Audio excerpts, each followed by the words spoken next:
teu livro. A existência na terra é um livro que estás escrevendo. Cada dia uma página, cada hora é uma afirmação de tua personalidade através das pessoas e das situações que te buscam. Não menosprezes o ensejo de criar uma epopeia de amor em torno de teu nome. As boas obras são frases de luz que endereças à humanidade inteira. Em cada resposta aos outros, em cada gesto para com os semelhantes, em cada manifestação dos teus pontos de vista e em cada demonstração de tua alma, gravas com tinta perene a história de tua passagem. Nas impressões que produzes, ergue-se o livro dos teus testemunhos. A morte é a grande colecionadora que recolherá as folhas esparsas de tua biografia gravada por ti mesmo nas vidas que te rodeiam. Não desprezes a companhia da indulgência através da senda que o Senhor te deu a trilhar. Faze uma área de amor em derredor do próprio coração, porque só o amor é suficientemente forte e sábio para orientar-te à escritura individual, convertendo-a em compêndio de auxílio e de esperança para quantos te seguem os passos. Vive com Jesus na intimidade do coração. Não te afastes dele em tuas ações de cada dia, e o livro de tua vida transformar-se-á num poema de felicidade e num tesouro de bênçãos.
Pão Nosso, ditado pelo Espírito Emmanuel. Psicografia de Francisco Cândido Xavier. Revides. Na verdade, é já realmente uma falta entre vós terdes demandas uns contra os outros. Por que não sofreis antes a injustiça? Por que não sofreis antes o dano? Paulo 1 Coríntios 6, 7. Nem sempre as demandas permanecem nos tribunais judiciários no terreno escandaloso dos processos públicos. Expressam-se em muito maior escala no centro dos lares e das instituições. Aí se movimentam, através do desregramento mental e da conversação em surdina, no lodo invisível do ódio que asfixia corações e anula energias. Se vivem, contudo, é porque componentes da família ou da associação as alimentam com o óleo da animosidade recalcada.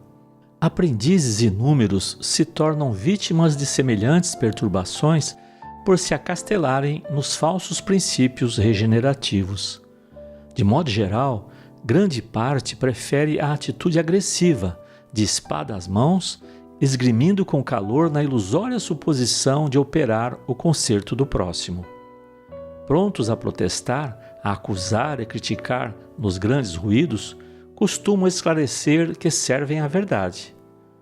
Por que motivo, porém, não exemplificam a própria fé, suportando a injustiça e o dano heroicamente no silêncio da alma fiel, antes da opção por qualquer revide?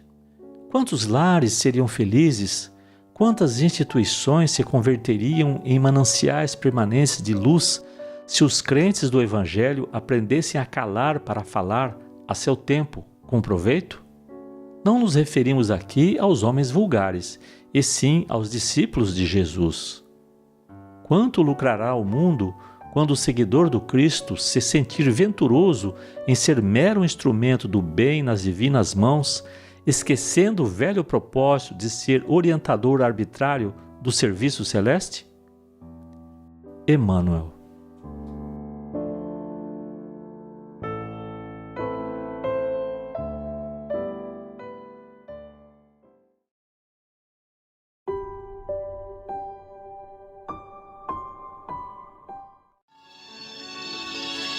Boa noite a todos. Vamos elevar nossos pensamentos a Jesus. Amado Mestre Jesus, muito obrigado, Senhor Jesus, pelo dom da vida, pelas oportunidades que temos de crescer, de evoluir e aprender. Obrigada, Jesus, pelos entes queridos que caminham conosco, pelos familiares, pelos amigos e até mesmo os inimigos, se o tivermos, porque eles também nos fortalecem. Eles também nos fazem te procurar. Abençoe, Senhor, o nosso planeta neste momento de transição, onde a dor muitas vezes está presente. Faça-nos forte, Mestre, para que a gente possa, na nossa caminhada, levar sempre um sorriso amigo e uma palavra de conforto àqueles que precisam. Obrigada, Jesus. Obrigado pelo teu evangelho de amor, que nos esclarece, que nos consola.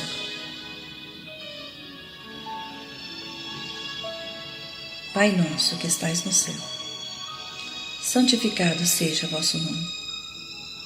Venha a nós o vosso reino. Seja feita a vossa vontade, assim na terra como nos céus. O pão nosso de cada dia nos dai hoje. Perdoai as nossas ofensas, assim como nós perdoamos aqueles que nos têm ofendido. Não nos deixeis cair em tentações e livrai-nos, Senhor, de todo mal. Com essa prece, nós vamos dar por início a nossa reunião na noite de hoje. Que assim seja.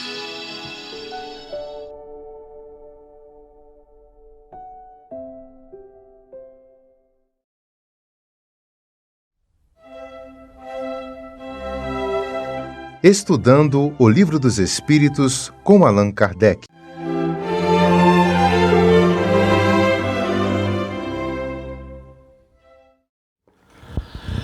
Boa noite a todos. Vamos pedir a bênção do nosso mestre para o estudo da noite, que é do capítulo 6, Vida Espírita, de O Livro dos Espíritos, onde este capítulo trata das percepções, sensações e sofrimento dos espíritos. E hoje nós temos como estudo a questão 248, em que Kardec pergunta: os espíritos vê as coisas tão distintamente como nós? Então ele está indagando se os espíritos têm a mesma visão das coisas, do mundo, de tudo, né, que o cerca, como nós. E para que a gente possa, né, entrar na resposta dos espíritos, nós vamos entender que o corpo humano ele é composto, né, por 5 sentidos: a visão, o olfato, o paladar, a audição e o tato. Esses sentidos eles fazem parte de nosso sistema sensorial, responsável, né, por enviar informações obtidas no meio para o nosso sistema nervoso central, que por sua vez analisa, processa as informações recebidas, né, por estes nossos órgãos externos. Então, os sentidos, eles são responsáveis pela nossa capacidade de interpretar o ambiente, ou seja, captar diferentes estímulos ao nosso redor. Sem o sentido, não seríamos capazes de perceber as variações do meio e, consequentemente, de produzir uma ação adequada diante de um perigo, diante de um aprendizado. E para que a gente possa analisar, né, essa pergunta, se os espíritos têm a mesma visão que nós vamos ver que o olfato é onde o nariz, que é o órgão responsável, né, pelo sentido do olfato, tem uma propriedade de sentir cheiro, odor das coisas. Dessa maneira, o nariz capta os odores e envia a mensagem para o nosso cérebro.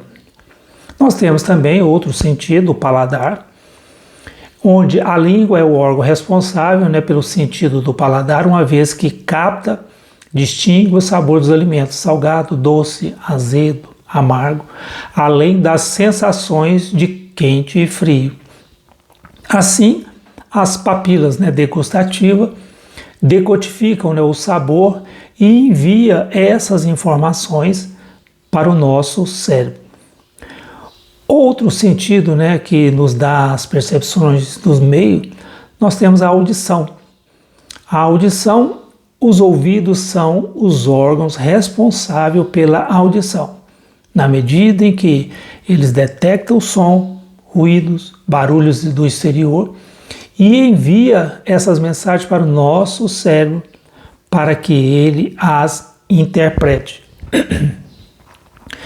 Também temos o tato, que é caracterizado pela sensação do toque. Por isso, né, está relacionado ao contato, né, com a pele, através dos neurônios sensoriais responsáveis por enviarem a mensagem ao nosso cérebro. Embora esse esteja muito relacionado com as mãos, que geralmente são as mãos que nos dá a maior percepção do tato, esse sentido humano ele envolve qualquer tipo de sensações experimentado pela pele, pelos pelos, pelo pé, pela barriga, pelas pernas, dentre outros, né? E por último, nós temos aí então a visão, que é o foco, né, de nossa pergunta, onde os olhos são o responsável pelo sentido da visão, uma vez que eles visualizam os objetos e mandam a mensagem para o cérebro, que faz a decodificação, interpretando as imagens coletadas.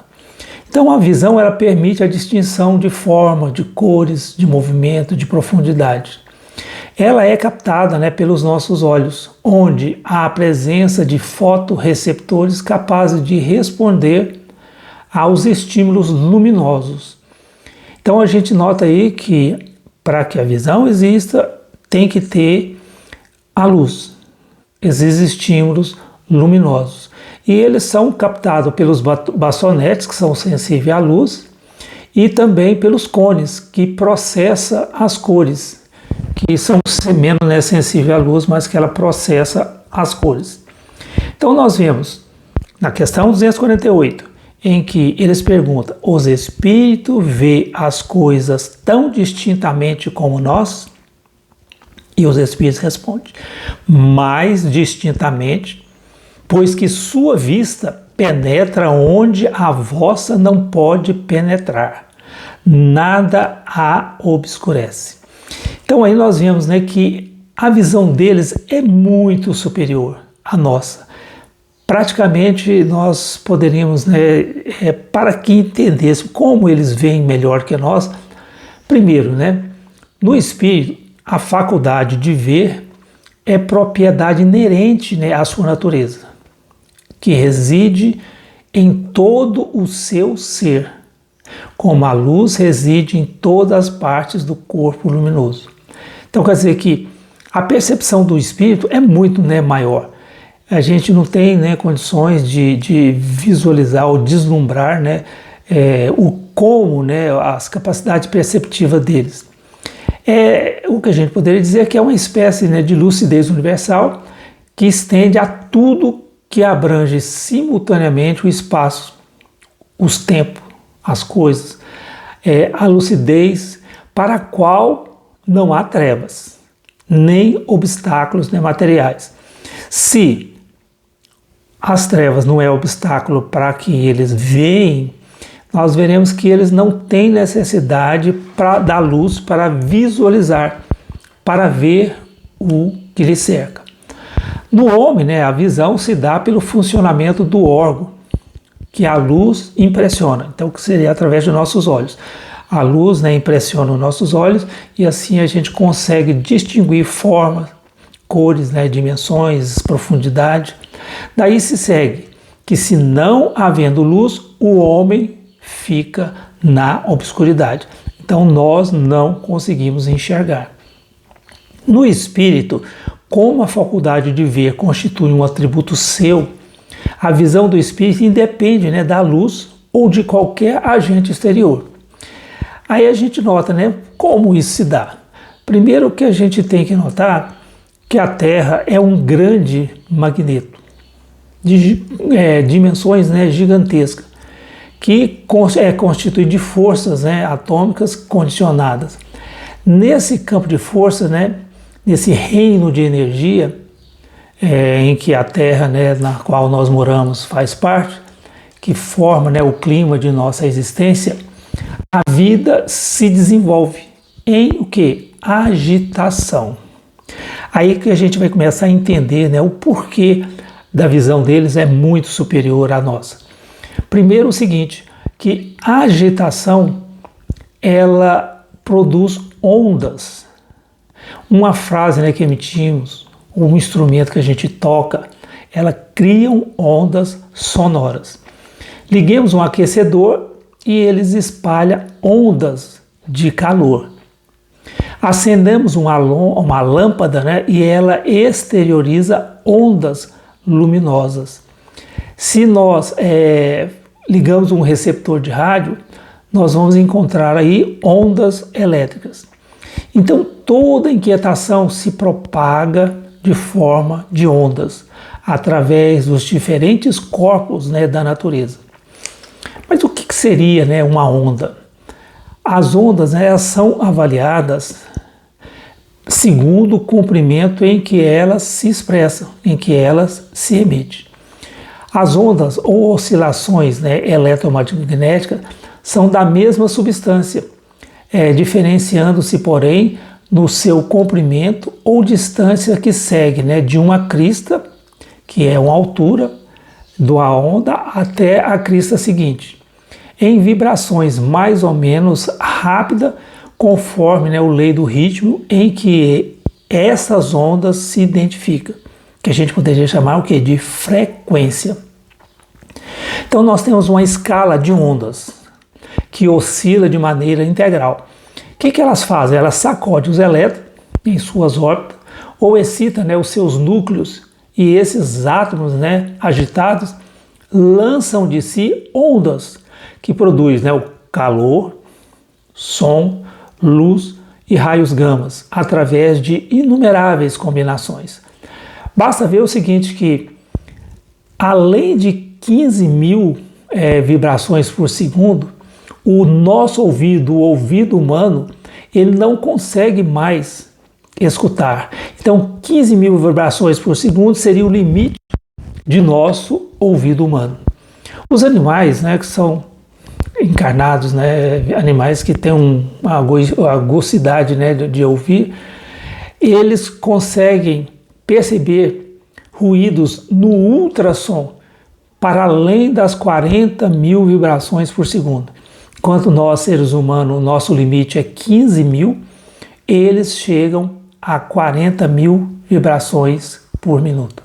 Então a gente vai notar o seguinte, que o aspecto visível do olho humano, onde as ondas se produzem, nós vemos que é uma faixa mínima de percepção, porque além, por exemplo, onde nós estamos, né, nós temos as ondas UVB, a ultravioleta, os raios X, os raios gamas, os raios cósmicos. Então todas essas, nossa visão não consegue perceber.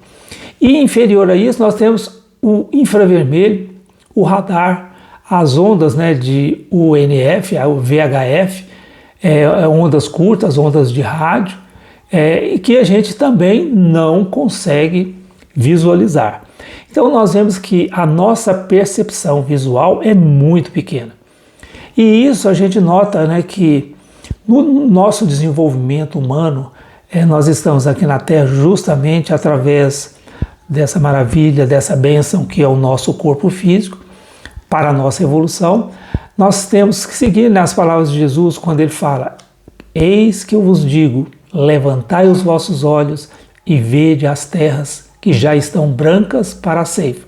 Isso está no Evangelho de João, né, capítulo 3, versículo 35, em que Jesus nos alerta que a nossa visão, que as nossas percepções são um laborioso serviço, né, de iluminação espiritual, que é necessário ao nosso desenvolvimento, o desenvolvimento humano. Valiosos conhecimentos, né, acham-se nas esferas superiores. Verdades eternas proclamam que a felicidade não é um mito, que a vida não constitui apenas, né, de um curto período de manifestação carnal na Terra, que a paz é um tesouro dos filhos de Deus, que a grandeza divina é a maravilhosa destinação das criaturas. No entanto, para receber tão altos dons, é indispensável nós erguermos os nossos olhos ao alto, elevar o nosso sentimento e santificar o raciocínio, para que nós não venhamos a encarcerar nos campos inferiores e ficar só apenas contemplando através de nossa visão as tristezas, os fracassos, os desenganos. Nós devemos sim olhar para o alto, pois depois de desencarnado nós veremos que as nossas percepções, as nossas noções de vida serão muito maiores. Por isso os Espíritos nos responderam na questão 248. Os Espíritos veem mais distintamente, pois que sua vista penetra onde vossa não pode penetrar. Nada obscurece, né, para eles. Eles têm a capacidade de perceber tudo, né, à sua volta. Inclusive, né, a visão do microscópio ou a visão extensa, né, de um telescópio. Então quer dizer que a capacidade visual deles é muito maior. Vai além, né, de nossa compreensão humana. Que essa lição fica para nós, né, que a gente possa entender, procurar buscar, estudar sobre as ondas, sobre as frequências, porque elas ditam os caminhos de nossa evolução. Obrigado a todos, que Jesus continue nos abençoando, para que nós venhamos na vida a aprender mais, a fazer mais em benefício de nossa evolução. Acompanhe agora mais um tema doutrinário do Evangelho de Jesus.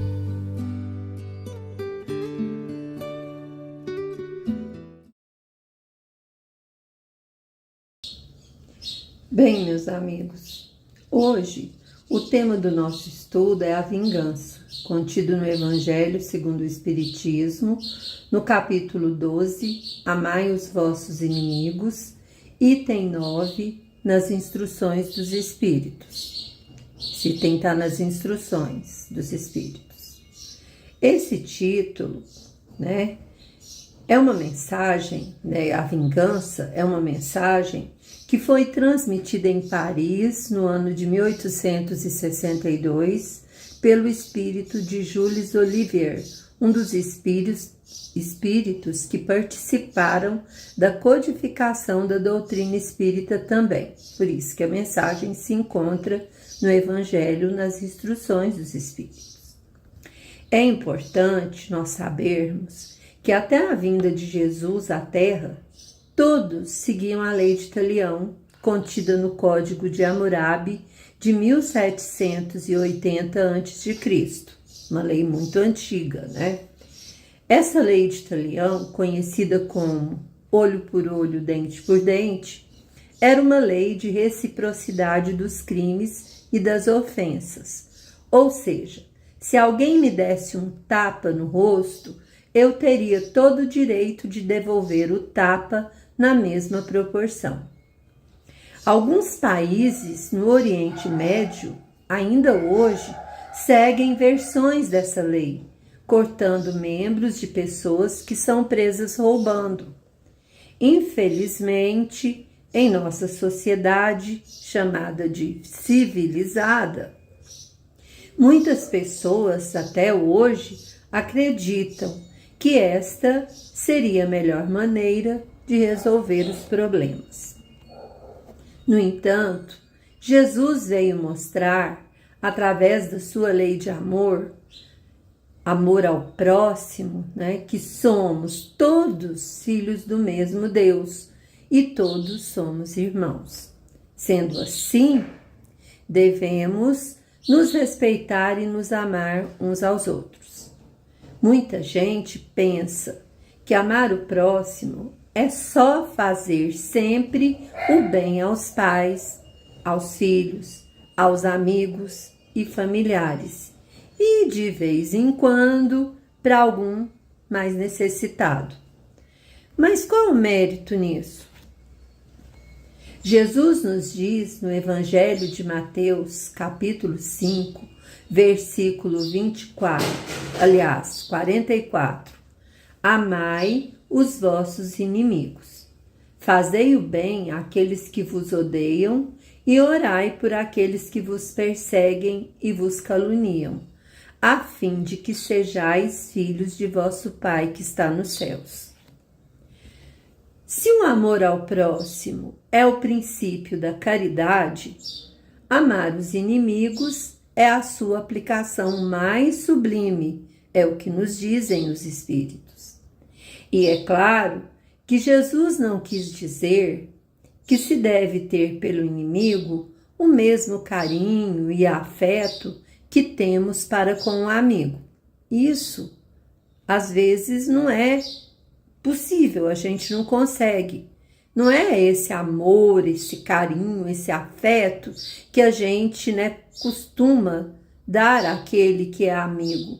Mas Jesus quis ensinar que devemos amar esse inimigo da forma, de não desejar a ele mal, de não odiar, de não desejar que a ele aconteça o pior, Então, hoje a gente consegue entender isso, interpretando melhor os ensinamentos de Jesus. É ainda impossível para nós, no atual estado de evolução, esse amor ao inimigo conforme o amor ao amigo, mas que a gente possa, né, fazer de alguma forma a não odiar e nem desejar a ele o mal, que muitas vezes é o que a maioria faz, né? Isso por quê? Porque não temos ainda como criar laços de afinidade entre as pessoas, porque desconfiamos umas das outras.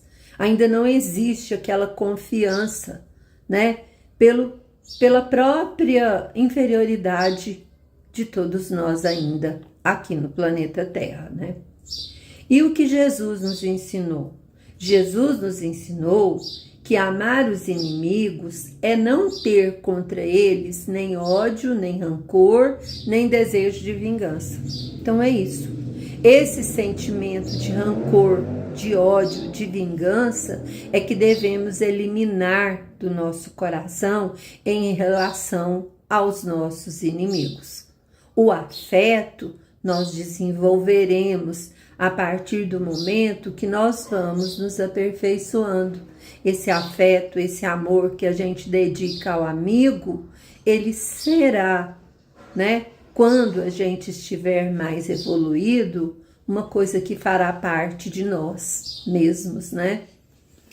Então, perdoar o inimigo, né, amar o inimigo, é perdoar-lhe sem segunda intenção e incondicionalmente todo o mal que nos fazem. É também não opor nenhum obstáculo a reconciliar-se com eles. É desejar o bem em lugar de desejar o mal. E isto, né, é o que nós podemos fazer, né, agora, ainda no estágio evolutivo que nos encontramos, em busca de galgar futuramente passos maiores, né, de maior aproximação com esse inimigo. É, enfim, então, que é amar o inimigo. É, enfim, abster-se de palavras, de atos e de tudo que possa prejudicá-los.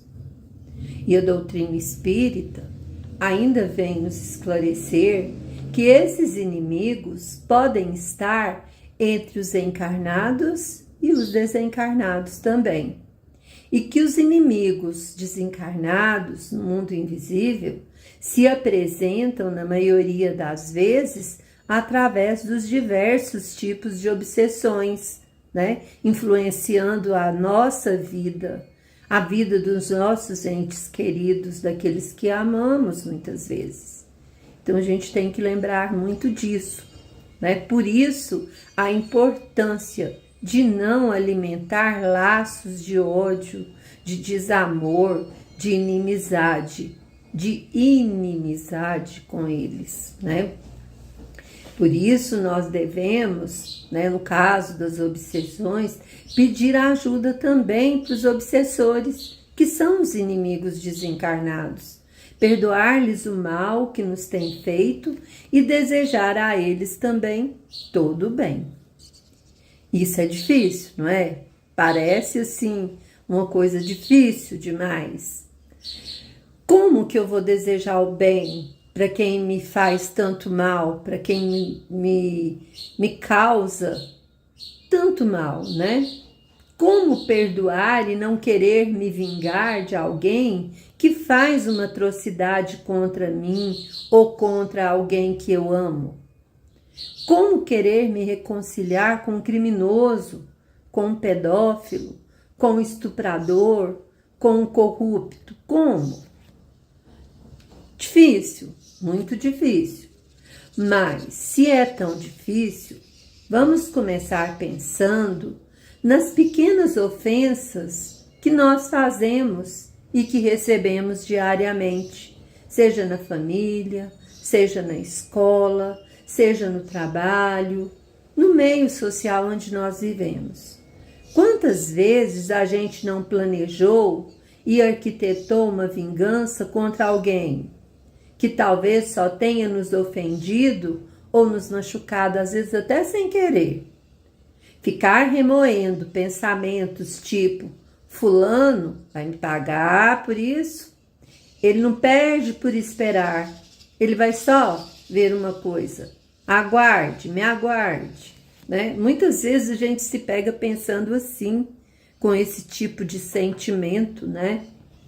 Mas a doutrina espírita vem esclarecer que todo desejo de vingança é um resquício de costumes bárbaros. É indício de atraso das pessoas que se permitem consumir pelo desejo insaciável de fazer o outro pagar, o que é totalmente contra o preceito de Jesus, de perdoar os inimigos.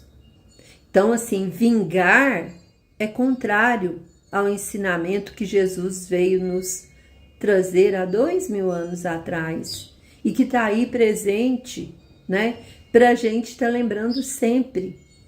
Então, perdoar os inimigos deve ser um objetivo nosso para a nossa evolução.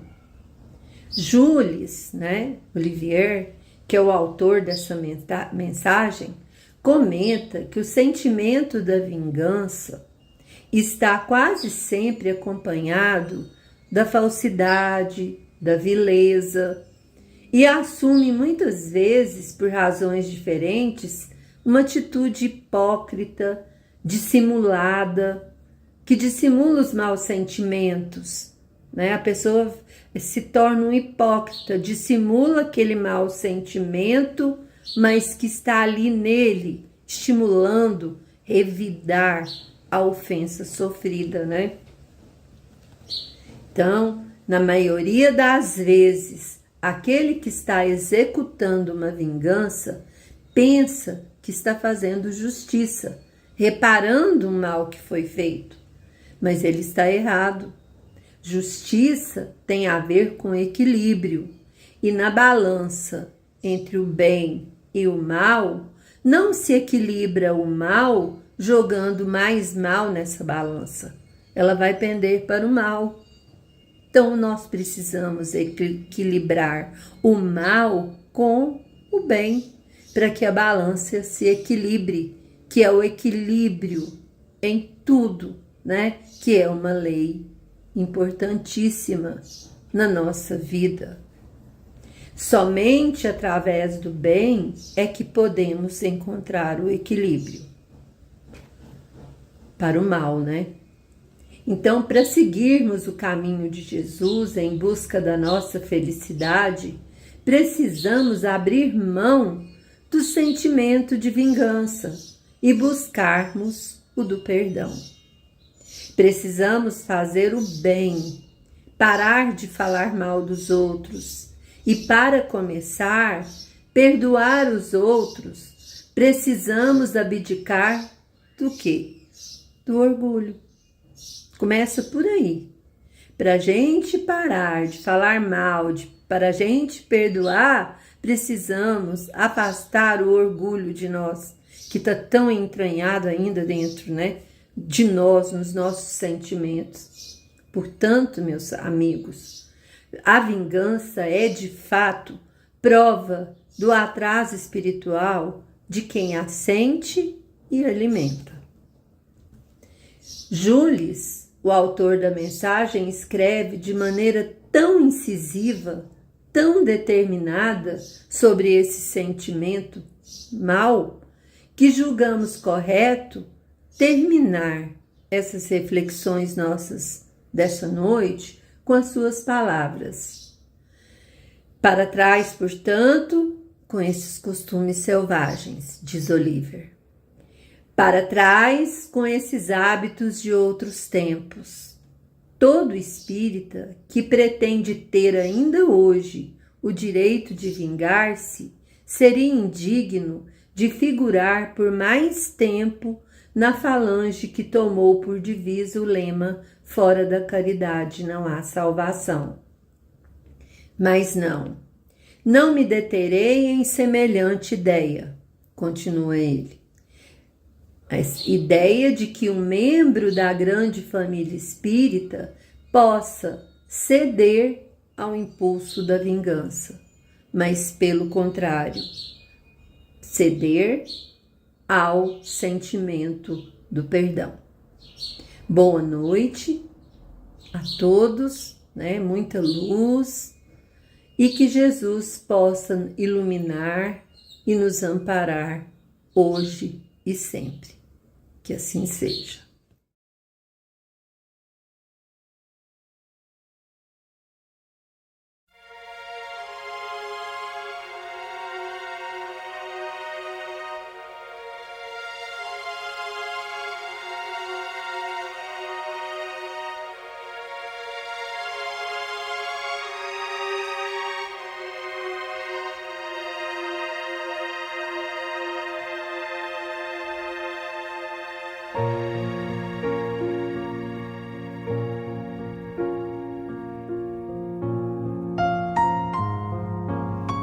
Queridos irmãos em Cristo, nesse momento de suave meditação, pedimos a presença de espíritos amigos para esse passe.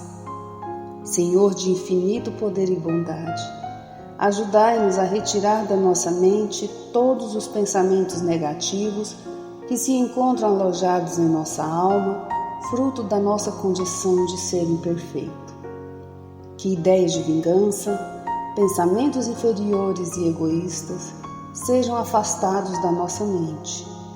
Que os desequilíbrios emocionais, a ansiedade, impaciência e estresse sejam corrigidos, visando uma nova harmonia do nosso ser.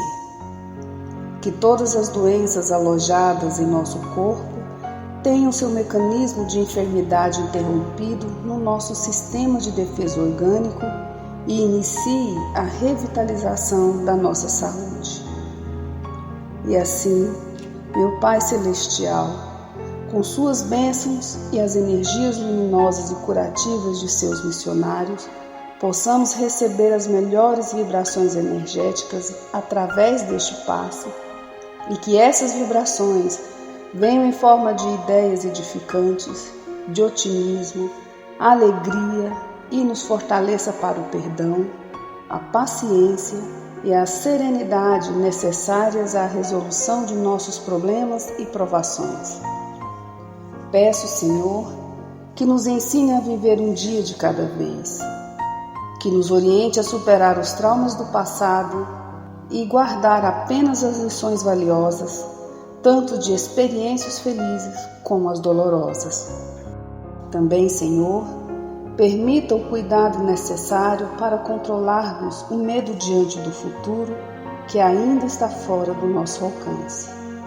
Que possamos aproveitar a beleza e o sabor dessa existência em cada momento sagrado que o Senhor nos permite viver, com sabedoria, discernimento e entusiasmo pela vida. Que nessa jornada terrena possamos aprender a nos elevar espiritualmente um pouco a cada dia, sempre seguindo os conselhos do Cristo. E que o espírito de fraternidade, o amor de Deus ao próximo e a nós mesmos sejam a base do nosso comportamento e a prática da caridade e do perdão a nossa conduta diária. E dessa forma possamos ser merecedores das suas bênçãos, nos fortalecendo e curando nossas enfermidades por sua intercessão misericordiosa. Em nome de Jesus, agradecemos por tudo que recebemos até o dia de hoje, rogando mais uma vez a tua proteção, o teu amor e a tua paz.